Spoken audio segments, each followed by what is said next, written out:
The location, this small business, a mother-daughter duo running a psychic shop, $10 a hand. But in reality, they've been running a high-stakes con job for a decade. $1 million turned into $2 million, turned into $4 million. I've never worked anything like this in my career, and I don't expect to again. Their target doesn't even realize he's been had. Doesn't even realize he's bought them fancy cars, luxury homes, and 5-star vacations. He was led to believe a fantasy. A fantasy that ended up fleecing him, costing him everything he had. Law enforcement calls it the sweetheart swindle. A sweet deal for the swindlers. Challenge. It was like they won the Powerball. Tonight, we'll take you inside this all-time classic con. This is one of the craziest cases I've ever seen. A long, strange trip stretching from the Pacific Northwest to Las Vegas and the capitals of Europe. A game of deceit and double dealing starring a mild-mannered millionaire who went looking for love in all the wrong places. Can you just spare us a minute? I've been told I'm not to talk. A criminal genius with a grade school education. A mysterious stranger with a deep, dark secret. This wig, this watch, and a baby named Giorgio Armani. Giorgio Armani. It is an unusual name. It tells you about what they had on their mind, what was important to them when that child was born. Crazy. Get comfortable. It's going to be a wild ride. Oh, yeah. The Casino Royale, baby. Good evening. How many of you have ever wanted advice about your love life, your career, and thought about going to a psychic for help? They say they can look into their crystal ball and see a brighter future for you. But far too often, it's for themselves, and it's with your money. In fact, tonight, authorities pointing to a growing scam, what they call a sweetheart swindle. But there's nothing sweet about this caper here tonight. Instead, you're going to see a perfect storm of a man looking for love with quite a fortune. But it turns out, watch what happens to that fortune in this crystal ball. Again, David Wright.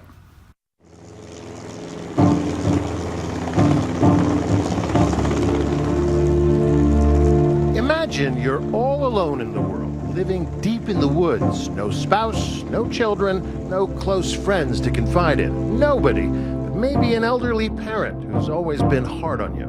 And his father ignored him. He didn't put much stock in him. He wasn't good enough. Didn't measure up. That was the life of Ralph Raines Jr., a lonely bachelor from Gaston, Oregon, population 660. He grew up on the family tree farm, an only child. When it came to people, Ralph Raines was lost in the woods. How would you describe him? He's different. Socially inept and gullible. That was Ralph. There's no ability to understand the normal social dynamics. Marlene Olson has known the Raines family since many of these trees were seedlings. He's more comfortable with trees than people? Yes, that's actually a very good way to put it. This tree is about 5 to 6 years old. The trees were not only his friends, they were his fortune, too. The Raines Tree Farm, planted by his father, Ralph Sr. Douglas firs destined to be turned into telephone poles. Each mature tree worth about $1,000. Raines' family had 1,200 acres of them, a lush, sustainable cash machine. What you're seeing out here is a lot of hard work, hard, dirty work. The tree farm is intended to go on for many generations. It's a habitat. It's an investment for a lifetime, many lifetimes. This here is a wild strawberry plant. Oh, cool. Clearly, Ralph Raines was more into greenery than greenbacks. It's not even clear he knew how rich he was, but he wasn't totally down to earth. I'm interested in the paranormal. He loved psychics, so when a psychic named Rachel Lee opened a new palm reading shop in Bend, Ralph paid her a visit. It was at that point they began to develop a relationship. Donna Brecker-Maddox is a federal prosecutor. She says that meeting would change Ralph's life. Did she have any clue at that point how rich this guy was? He began to share with Rachel his best kept secrets, and they also related to his father's wealth and to the work on the tree farm. So once he starts to unburden himself, she presumably starts to realize this is the Powerball ticket. That's the hook, yeah.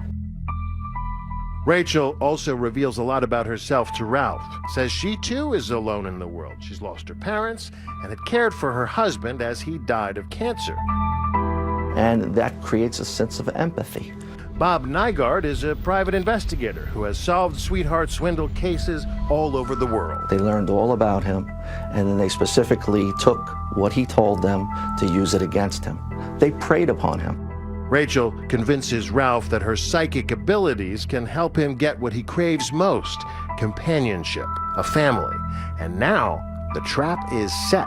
Number one route to fraud is to become your best friend. I'm the only one that's going to listen to you. I'm the only one that's going to talk to you. So pretty soon I'm the only one you're going to trust. And anything I tell you, you will believe. Rachel has the patience of a tree. She spends the next 2 years grooming her Mark, becoming his closest friend and confidant. When the sweetheart swindler comes into their life, they're giving them the attention that they've been sorely missing. Soon he's buying her gifts and writing her checks. Along the way, she introduces Ralph to somebody new, a guy named Blancy. Blancy, how does he come into the picture?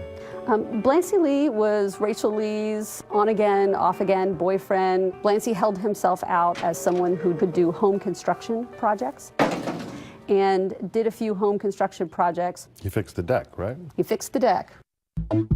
Blancy and Rachel come from California and until now appear to be living a middle-class life off Rachel's earnings as a psychic. But 2 years into the con, things really begin to escalate.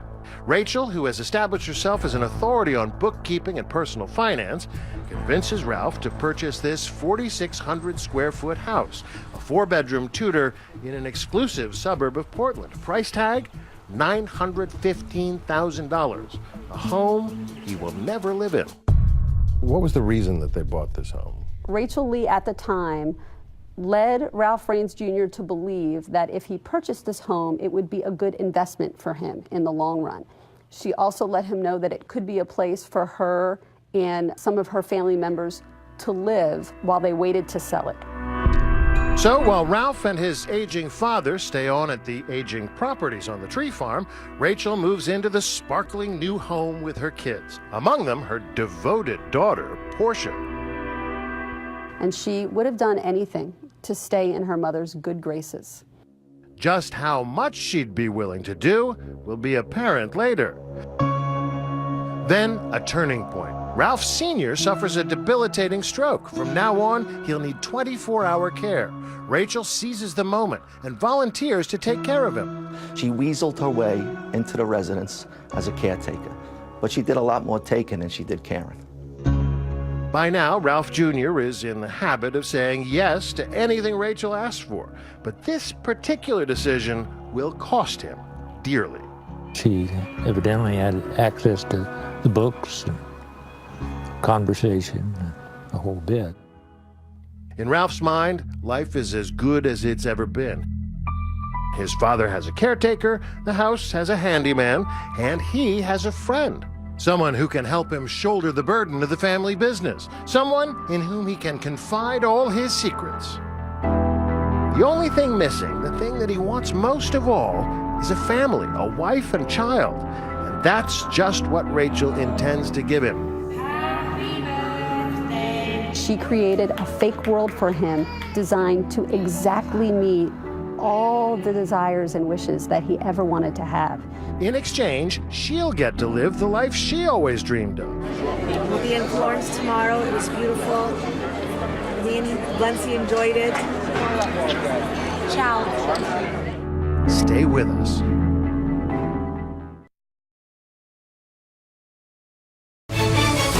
The Sweetheart Swindle continues. Once again, David Wright. The plot thickens at Portland International Airport one bright October day in 2007. Ralph Raines is on his way home from a timber convention. He calls Rachel Lee, his bookkeeper and his father's caretaker, for a ride home. But secretly, she has other plans to take him for a ride. Her devious plot about to deepen in a big way. He was instructed by Rachel Lee to sit outside on one of the benches Ralph likes blondes with fair skin. Rachel knows that from all their private conversations. So the psychic is about to play matchmaker. She found his dream girl. She did. She created it. An attractive stranger sidles up to the bench, a blonde with a British accent who introduces herself as Mary Marks. She approached him and asked him if his name was Ralph.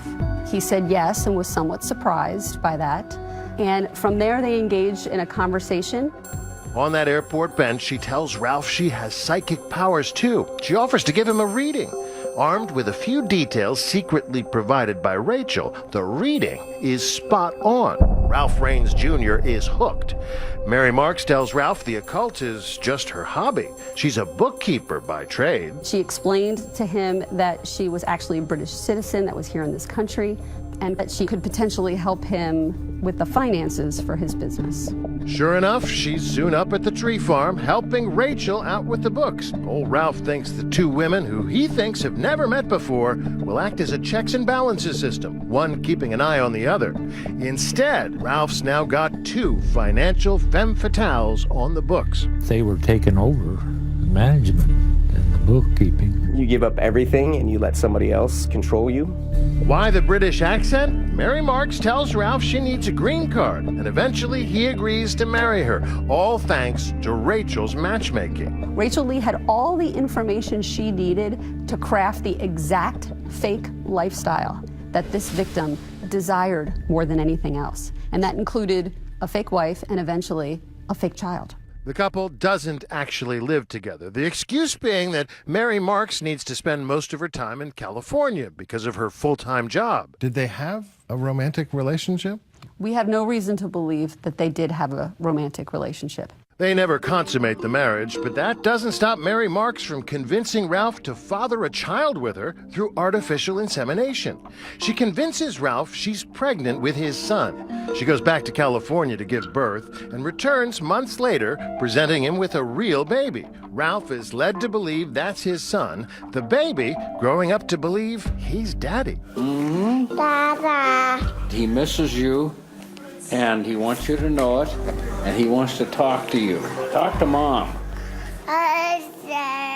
What does that video say to you? That video says to me that he truly believed that this was his son and that he loved and missed his wife. And here's the kicker. The little boy, supposedly the son of this Oregon tree farmer, is named Giorgio Armani. Crazy. Well, it's a very Rodeo Drive name, I suppose. It tells you about what they had on their mind, what was important to them. Giorgio and I sure miss you. Yeah. Ralph revels in his newfound romance and the joys of family life. Happy birthday to you. Give it one more time, Ralph. These images tell a poignant story. A happy, growing family posing for holiday pictures, smiling on trips to the pumpkin patch, sharing tender moments between father and beloved son. Giorgio and I are sending you this picture so you can kind of see how he's doing. All of it a mirage. Meanwhile, Rachel is free to indulge her first love, money, along with her boyfriend, Blancy, who's been posing as Ralph's handyman. 3.5 years into the con, she receives the key to the treasure chest. The victim turned over control of all of his financial accounts to Rachel Lee. Power of attorney papers are drawn up, giving Rachel the power to manage every aspect of Ralph Jr.'s life and finances. Once they get the power of attorney, that then enables them to move into the financial picture and start to liquidate all the assets and fleece the victim out of their life savings. Rachel sells off stocks from the Raines portfolio and deposits the money in the corporate account. She's essentially in charge of paying herself for her shoddy role as Senior's caretaker, and often she overpays herself. There are individuals who allege that Rachel Lee did not provide sufficient care to Senior, that they found him at the tree farm in a state of neglect on multiple occasions. And my son went over to visit him one day, and they wouldn't let him in the house. They didn't want anybody to have contact with either of the Raineses. One of the hallmarks of a sweetheart swindle is to isolate the victim from all friends and family and business associates. And in this case, that's what they did. At one point, the suffering senior is moved into the exclusive Portland home. There, he suffers one final indignity. The father is sleeping in the hallway. He was never provided his own bedroom. Rachel Lee, Blancy Lee, and their extended family members occupied all of the bedrooms in this house. This photo shows how helpless Ralph Sr. has become. It was shocking to us as part of the investigation to find that out. Meanwhile, Rachel is diverting funds by sending big checks to her family members, to Blancy Lee, and to her financial tag team partner, Mary Marks. Once she got her, hands on those checks, they were home free. Lee's family members are also walking around with Rain's corporate credit cards, paying for anything and everything: clothing, dining, and most of all, travel. Rachel and Blancy start living the lifestyles of the rich and famous, jetting off on a European vacation. They fly first class to Paris, where they enjoy a romantic dinner for two in the city's most famous landmark. Blancy capturing the highlights of the trip on video. We're here in Paris on our anniversary at the Eiffel Tower, about to have dinner, 5-star restaurant. There are 5-star vacations to Monaco. So we're here in Monte Carlo still, enjoying the sightseeing. Their hotel in Monte Carlo, $1,800 a night. And like characters in a James Bond movie, Rachel and Blancy gamble the night away dressed in black tie at the legendary Casino Royale. Casino Royale, baby. Honestly, there's so much class in there. I've never seen something so beautiful in my life. The pair of them salivate over all the luxury automobiles around. There's my car. There's my car. There's a car I'm going to get. After Monaco, they go on a grand tour of Italy, Rome, Venice, and more. It's our last night here. We'll be in Florence tomorrow. Ciao. Back in the U.S., it's Vegas, baby. They would do extended, luxurious stays at the Bellagio, at the Wynn. They like to gamble. At the Bellagio, Rachel buys Blancy a $64,000 Rolex, one of 6 Rolexes purchased with Ralph's money. Ralph paid for it all and never got so much as a postcard. More than $100,000 in plane tickets alone. Rachel and her family jet-setting on Ralph's dime. And Rachel is even more dangerous on the ground. Ralph's credit card always at hand. $1,000 shoes and $2,000 suits. They lived to excess in every way. More than $300,000 of Ralph's money just at Nordstrom's. A money trail a mile long. And the beauty of the scam is that none of it traces back to them. Anybody looking at the bills would think Ralph Raines was the one on the spending spree. This is one of the craziest cases I've ever seen. This is right out of a Hollywood script. In 2011, Rachel's career as a caretaker comes to an end when Ralph Raines Sr. dies at the age of 91. Ralph Jr., thinking ahead, makes space on the tombstone for himself, his beloved bride, and his son, the con, now immortalized in stone. But the scam isn't over yet. In fact, Rachel and her partners in crime are about to take the con to a whole new level. Can anyone stop them? Coming up, when the money dries up, going after a different kind of green. What I was looking at when I stood at the gate was devastation. And who is that bride, Mary Marks? Even her husband doesn't know the truth. When the Sweetheart Swindle returns.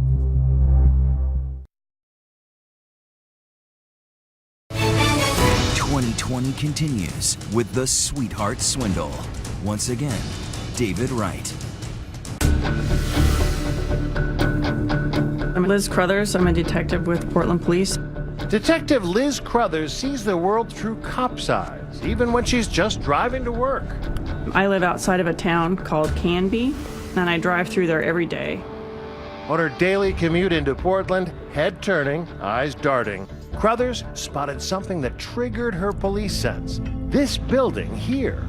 I noticed a house right on the main highway that was being extensively remodeled, and that remodel job was taken about 1.5 years, and that seemed like a long time for a remodel job. This town, Canby, is a very small farming community. A horse in a farm town shouldn't raise eyebrows, but this one sure did. I saw some expensive cars parking next to the house, in particular a white Ferrari. So for a Ferrari to show up in this town, it really stuck out. Crothers, a 22-year veteran on the job, works white-collar crimes. But at this point, there's no obvious crime and no complaint, just one cop's hunch. So it didn't really make a lot of sense for that kind of money to be dumped into this dumpy little house. The license plate, Mr. Big, registered to one Blancy Lee. I noticed a smart car that parked there, and the license plate on it said Mary with a little heart shape, Ralph. So I got to wondering who Ralph might be. The modest little car belongs to Ralph Raines, who also owns the property. In fact, it's one of a number of psychic shops and other real estate recently bought in his name, from Oregon to California. We were very concerned that we had a sweetheart swindle on our hands. Why would an Oregon tree farmer be investing in psychic shops? She has no idea, and it bugs her. Crothers is onto something, but for now, the pieces to the puzzle simply don't fit. We still had no crime, we had no victim, and more importantly, we didn't even have jurisdiction. And so, much like the trees at the Raines property, the fraud is permitted to grow, reaching new heights. Rachel, a woman with only a grade school education, acts like she has an MBA and a PhD in psychology. She's a master manipulator, wheeling and dealing with lawyers, accountants, and realtors, all the while reassuring Ralph that everything is under control. Then, a year and a half later, a chance encounter changes everything. Detective Crothers is at a training seminar, and she happens to sit next to another detective. And at one of the breaks, we got to talking, and he mentioned that he was from Canby Police Department. That detective is 28-year veteran Steve Floyd, computer forensics, his specialty. And I very flippantly sort of asked him, what are you going to do about that psychic shop right in your backyard? Floyd is drawn to the case in part because his dad was a victim of elder abuse. The house was being fully remodeled, high-end stuff. There's another person there too, Raines' family friend Marlene Olson, who grew up logging in Oregon. Now she works for the Department of Justice. And I turned and said, Ralph Raines, Raines Tree Farm? Marlene popped up and said, Ralph Raines? I know him. I know that property. I used to be a logger. In fact, I used to go walking all over Ralph Raines' tree farm. What are the odds that the three of us would be in the same place at the same time?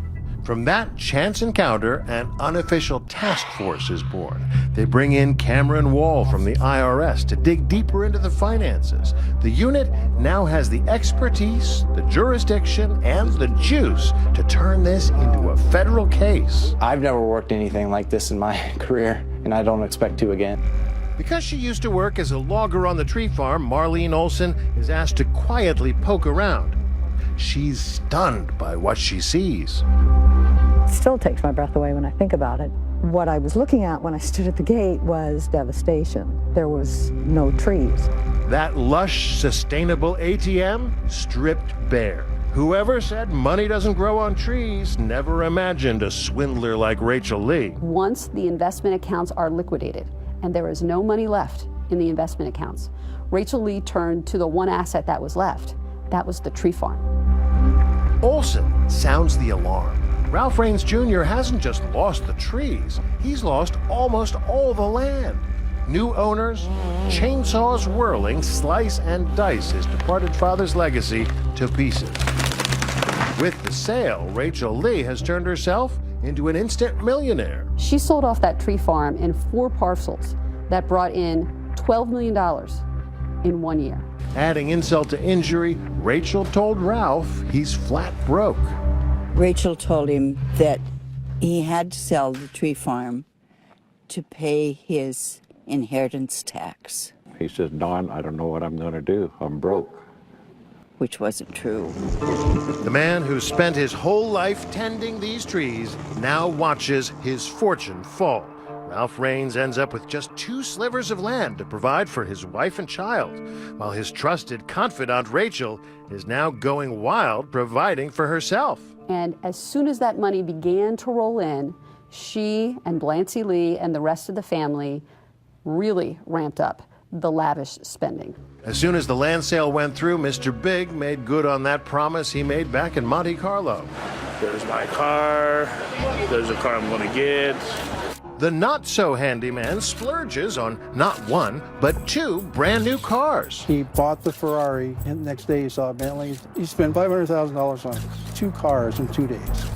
The Ferrari that first caught the eye of Detective Crothers, now going nowhere fast in this undisclosed IRS warehouse. Inside the Ferrari, Mr. Big left his calling card. Look at this. There's a prayer card here. It says on the back, Lord Jesus Christ, Son of God, have mercy on me, a sinner.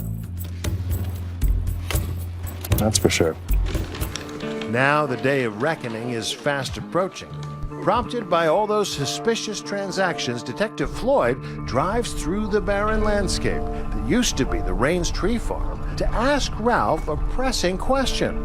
I needed to know if he was a victim. So this was full of trees. Yes. Kind of a metaphor there for what happened to his financial life, huh? They took it, yeah.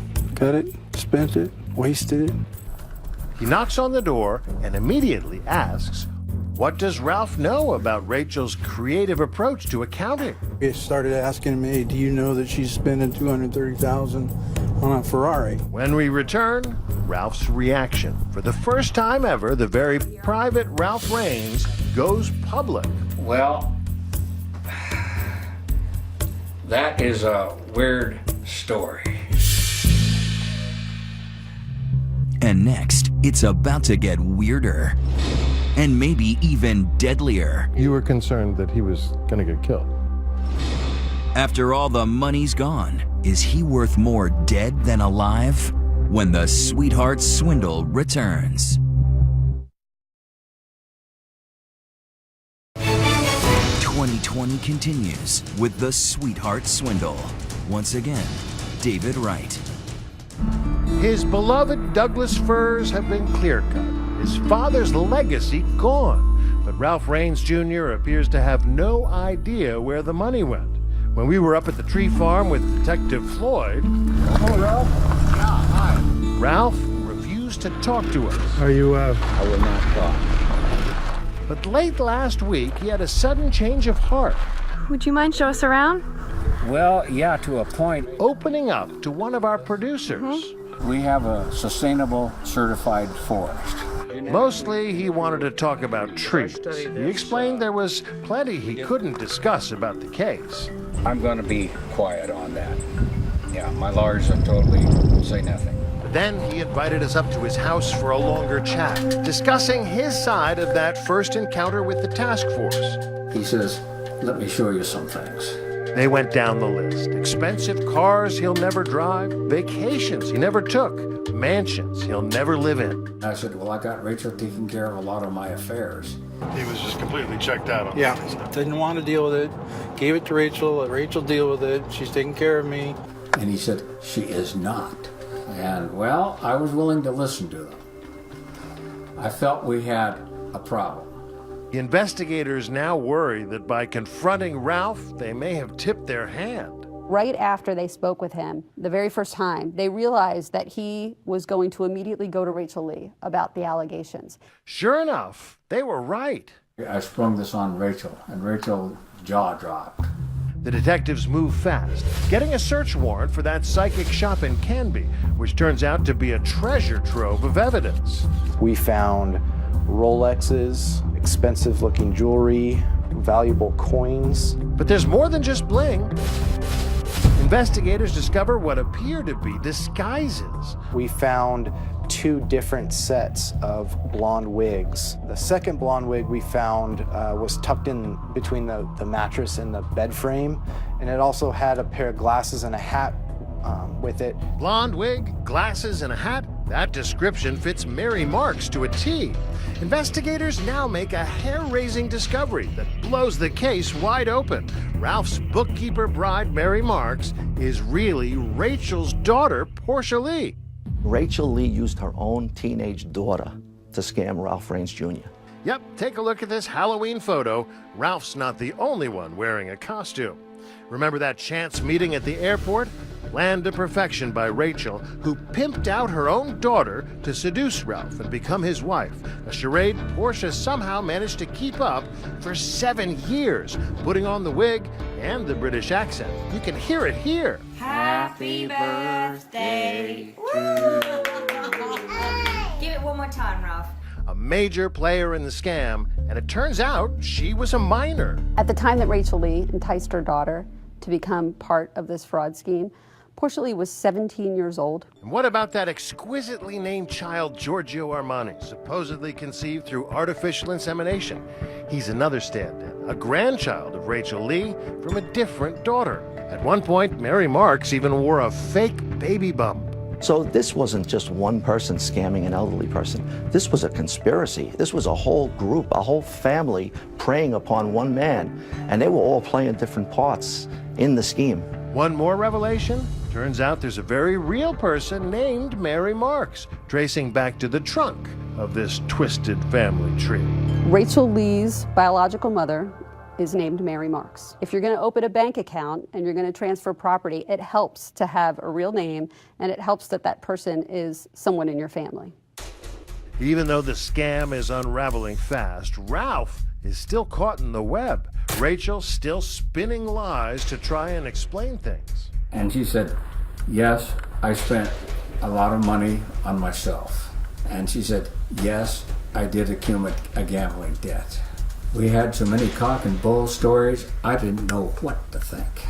But at the one-horse tavern in this one-horse town, the locals say it was perfectly obvious this little acorn didn't fall from that tree. You didn't think it was his kid? No. How come? Didn't look like nothing like it. They tried to tell Ralph, but he wouldn't listen. I told him, I said, I didn't think that was your kid. And what did he say? He said, yes, it is. He believed it. Yeah. And what about others who were unwittingly involved? Rain's accountant, his business attorney. We don't know what they knew or thought. They declined our request for comment, but authorities say they never raised the alarm. The reason it got so bad was I didn't get enough good advice on what to do and what I can't do. And it sounds like there's plenty of people who should have known better. People that should have been watching out for him. There are a number of people who could have intervened at an earlier date and who didn't. It was about this time Raines hired a new lawyer, Brett Hall. Brett Hall, that's right, yeah. Did he have a clear sense as to how much he had lost? No, he didn't have any idea.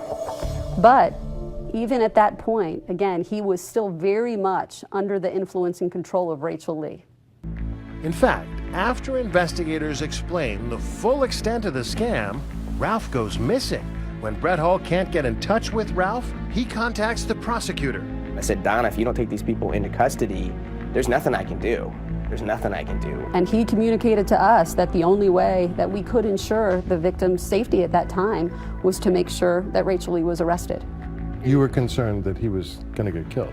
The victim's attorney was concerned for his client's safety. That's when the agents race up to Bend, Oregon, to the psychic shop where Ralph had his first consultation with Rachel a decade ago. Agents in bulletproof vests move quickly toward the house. Inside, they find Rachel and Portia, bags packed, looking like they're about to embark on a Thelma and Louise-style getaway. The bags were packed, and it looked like they were getting ready to leave. They had what we call burner phones. They had gotten rid of their traceable iPhones and had disposable phones. And Portia Lee had $36,000 in cash in her underwear. In her underwear? In 3 rolls in her underwear. No sign of Ralph in the psychic shop, but out back, in a separate building, they do find him, squirreled away and not at his best. I would describe it as disheveled. I had met him on 2 prior occasions, and he didn't recognize me, even when I introduced myself. Property owner Randy Sargent shows me the room where they found him. The heir to a multi-million-dollar timber fortune, living in a converted garage. That's not exactly a multi-million-dollar home, huh? No, it's not. The IRS agents lead mother and daughter out in handcuffs. First Portia, then Rachel. Later, Blancy turns himself in. Prosecutors claim the woman took advantage of a Washington County farmer and burned through millions of dollars. On a walk through the house, the items they left behind tell their own story. We notice a picture, a smiling Ralph Raines Jr. with a young boy he loved like a son. We did a lot of things together. I have very good memories from them. Up next, Judgment Day for the scammers. Mary Marks unmasked. And then she took it off. Correct.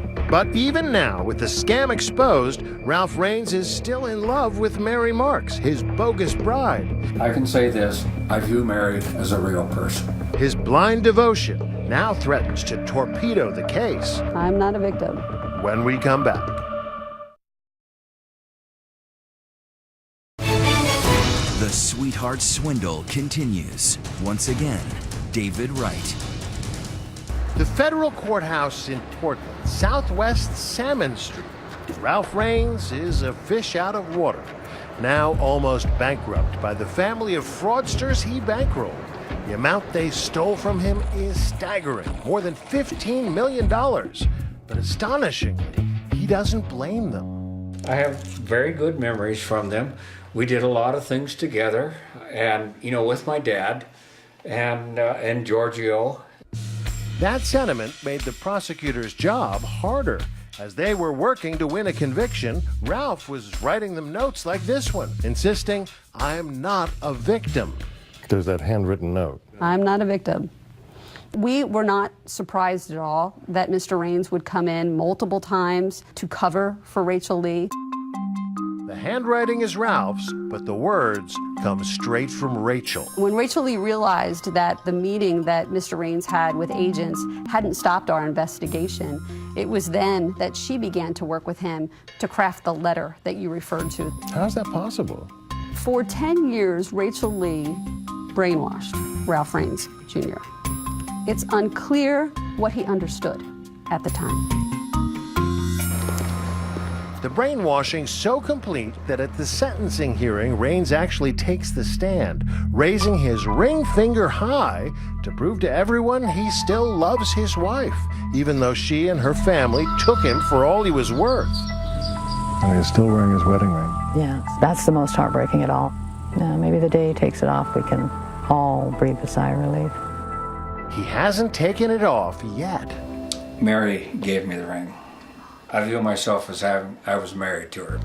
That, even after an unorthodox meeting just prior to Portia Lee's sentencing. Ralph Raines Jr. had never before seen Mary Marks out of disguise. So the prosecutors agreed to a sit-down where the bogus bride would reveal all.